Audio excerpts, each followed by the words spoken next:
So from the beginning, we really wanted to show that in our game, that this is not a rookie Spider-Man.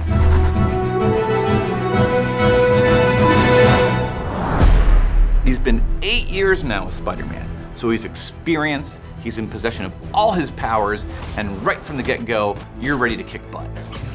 I would describe the combat very easily. He's an acrobatic improviser.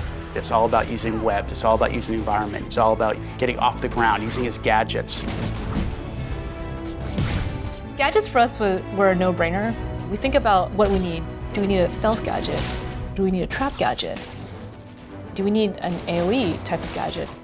And then we start sorting the gadgets by what is necessary or useful for gameplay.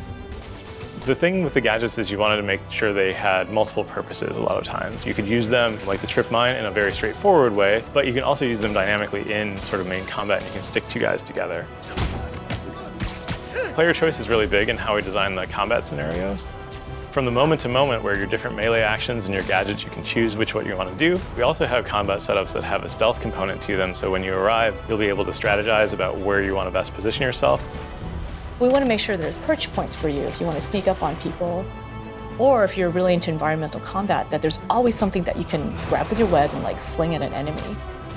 As designers, we can lay out levels that have a bunch of different options for the player so that they can choose what they want to do. There's a crane that has a part that you can pull down, as well as construction scaffolding and stuff like that.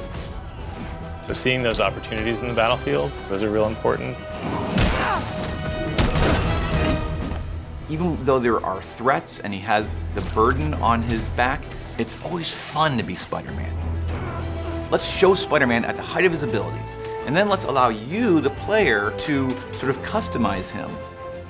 You know, one thing we want to do is make sure people feel like a superhero right away, or feel like a greater superhero over time. As you play the game many hours in, you're going to feel like a greater Spider-Man. You're going to feel like a more experienced Spider-Man.